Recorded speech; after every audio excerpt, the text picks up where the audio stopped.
Hey up everyone. Today I'm going to take a look at some of the worst bikes ever made. You know, in general I love anything on two wheels, but the bikes I've included all have such serious flaws that they cost the companies concerned very seriously in one way or another. Whether it was poor workmanship, bad market research, awful design or poor engineering decisions, they all had such major issues that success was never an option for most of them. They are an example of how even the biggest, most successful companies get it wrong sometimes.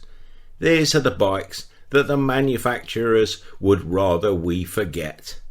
So let's dive straight in and find the worst bikes ever made. And I look forward to hearing in the comments below which bikes you would have included. I'll apologise as I know I will upset a few people at least. But if you enjoy the video, try and remember to hit the like button too if you could. It costs nothing and helps the channel a lot. And if you subscribe, it means in theory at least that you get to find out first when our latest videos are released. I do link other interesting videos made by other real bikers around the world in the community tab on the main channel page too, so it's always worth taking a look there to see what's happening. Anyway, to the bikes. First and most obvious choice today is the Honda DN01. This bike came with its own catchphrase, "Do not own one." The idea of the DN01 was to attract new buyers to the world of motorcycles who were previously afraid of them. The engineers designed something born with an identity crisis. It was neither a motorcycle nor a scooter, but it was awful.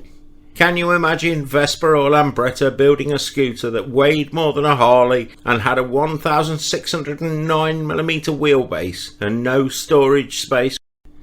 That made it over 1830mm long overall. Looking like something out of a Batman film, it's unmistakable in the worst possible way.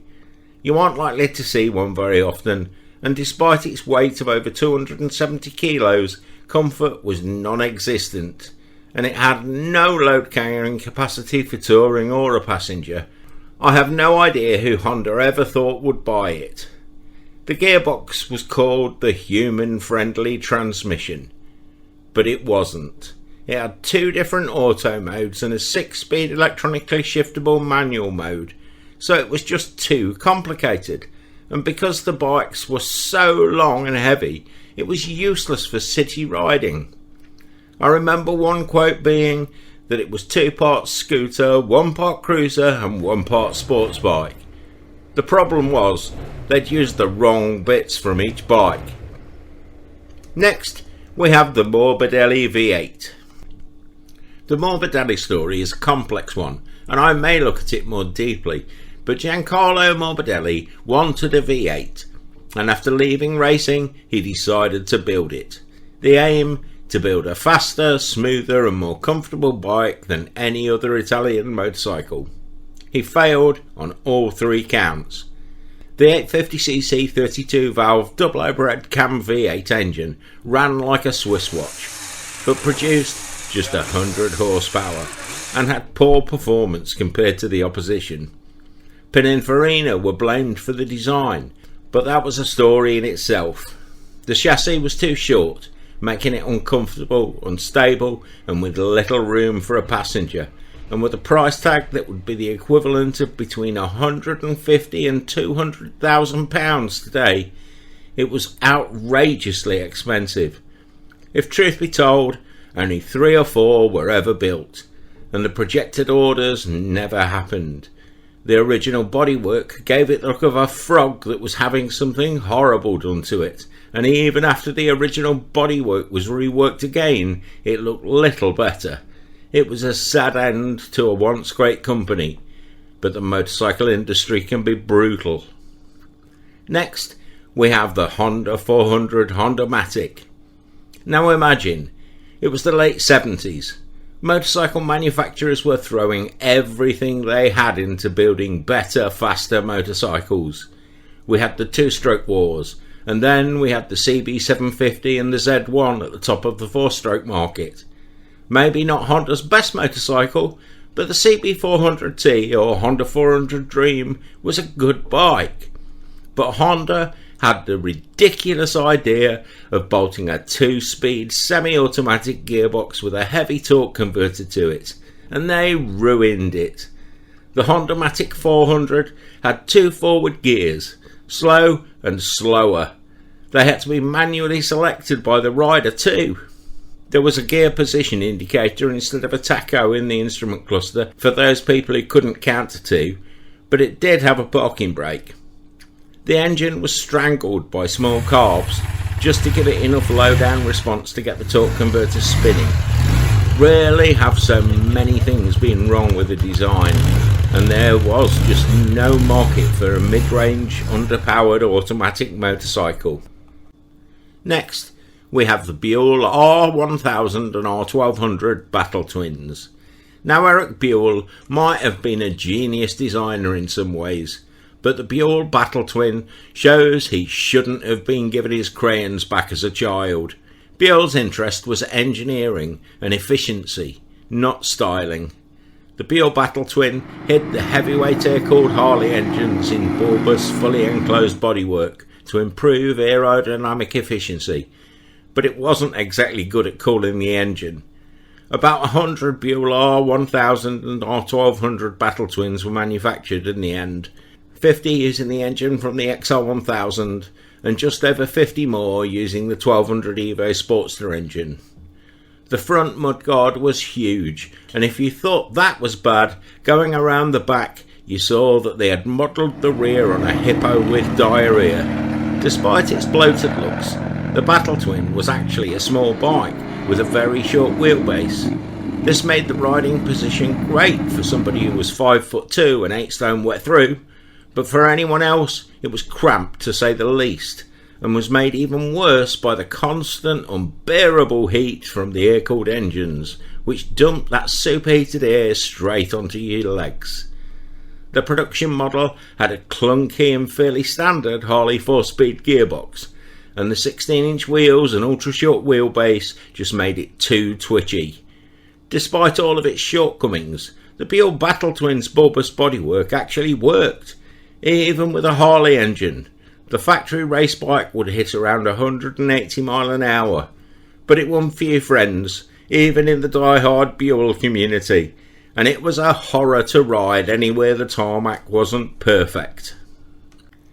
Next, I'm going to upset even more people, because the Bimota Vdue could have been fantastic. Now, Bimota were known as the best designers in the business. Their bikes were the epitome of Italian exotica, and despite the dominance of two-strokes in racing, they had always built their bikes using 4-stroke engines. Then, as the world of racing decided to move away from the two-strokes, Bimota decided to build one. Fuel injection had hastened the demise of the two-strokes in racing. It had improved the performance of the 4-strokes a lot, but no one seemed to be able to get a fuel injection system working properly on a 2-stroke. So when Bimota launched its fuel-injected 2-stroke on the world, everyone was drooling. Early reports screamed that the bike was everything you'd expect and more. It wasn't. Despite all the hype and promise, even the masterful engineers at Bimota had failed to make a 2-stroke fuel injection system work. Hardened racers described it as unrideable in an era where the bikes they rode every weekend would kill an average rider in under 2 laps of the circuit. Uncontrollable surges of power were followed by fits of coughing, choking, stalling and spluttering. The Vdue was just a mess. After 10 years developing the bike, Bimota went bankrupt, buying bikes back from disappointed customers in a desperate attempt to save their reputation. The only way it would ever run is if you scrap the fuel injection and put carbs on it. Now, with the premise that 2 wheels and an engine is what makes something a bike, I'm not sure the Yamaha Niken or Niken should even be called a motorcycle. I still have no interest or idea how you pronounce it. They sold so well I have never actually seen one outside of a showroom, and they managed to miss the point completely from a biker's perspective, in my opinion, which is a pretty big miss for a company as big as Yamaha. Who was it who told them that a three-wheeled high-performance sports tourer was a good idea? Where did they think that market would come from? Who would ever buy one? You can imagine the engineers sitting there with a picture of the side profile of the Honda DN01 and thinking, yes, I know it failed, but if we add an extra front wheel and make it go a bit faster, it could work. Wrong. This was another abject failure when it came to market. Sports bike riders wanted the MT-09 engine in a pure sports bike. The touring fraternity were well served by the Tracer 9, and the three-wheeler owners, well, there just weren't any anymore. No one bought it. The front suspension had so many components, it doesn't matter that it was over-engineered. It simply has too many parts to go wrong. They sat on showroom floors doing nothing, because however good a product is, if there is no market for it, no one will ever buy it. Now I know I will upset some more people by including the Suzuki RE5. This is a bike that was based around a free revving Wankel rotary engine, so the RE5 wasn't short of power. What it was short on was real world performance, and what it needed was servicing more than riding. Wankel engines are notoriously high maintenance, and the RE5 needed a service point at the end of every road. Suzuki metal is sometimes more like the consistency of cheese than steel or aluminium, so those all-too-sensitive rotor tips never stood a chance. They used more oil and blew up more often than any two-stroke race bike. Fuel economy was atrocious too. Getting 100 miles between fuel stops was always a gamble, and if you were silly enough to open the throttle more than a fraction, you would never make it that far. So as a lardy long-range tourer, which is what the bike was supposed to be, it was completely useless. The radiator looked like it had come out of a World War II tank, and the instrument cluster looked like it had fallen off the set of a terrible 70s sci-fi show. The Suzuki RE5 cost twice as much to buy and at least 4 times as much to maintain as anything else coming out of Japan, and it did absolutely nothing better. It had all the problems and none of the saving graces of the Norton rotary, so it failed completely. It's often described as the bike that almost bankrupted Suzuki, but our next bike went one step further. That bike was the BSA Ariel 3. In 1967, Ariel began designing a three-wheeled moped, but unlike other trikes, this one was designed to bend in the middle. BSA was looking to re-enter the moped market and wanted something a bit different, so they bought manufacturing rights and went on to produce the Ariel 3. George Wallace, the original designer, who became a consultant to BSA, said, "The Ariel was designed by BSA design staff who wouldn't take any advice or suggestions on the design," and in 1970 the bike was launched. The Ariel was created after years of market research, and this predicted a brilliant future, but it was a complete and utter disaster. This little trike is often described as one of the final nails in the coffin of the whole British motorcycle industry. It was only sold for 3 years, and truth be told, all of the ones sold may well have been built in the very first production run in 1970. BSA had tooled up to build over 2,000 units a week. In fact, only a few hundred were ever sold, and the whole exercise is reported to have cost BSA over £2 million, and that is the equivalent to over £26.5 million today. It finished BSA. Next, we have the Dodge Tomahawk, and I can hear the screams already. Not only was the Dodge Tomahawk not really a motorbike because it had 4 wheels, but it never worked either. Just look at the torque reaction at a standstill on the mock-up that was built. It was all a big scam. If you had the 80 gazillion pound asking price, you would still have waited forever. As far as I'm aware, none of the advance orders were ever fulfilled because the bike simply didn't work beyond the marketing blitz. There were endless tales of deceptions and mock-ups, but the truth around the whole project will probably always be shrouded in a little mystery. I think the closest it ever got to really being built was when Alan Milliard built a V10 Viper engine motorbike that did work. Yet I still see people today saying it was the fastest bike ever built.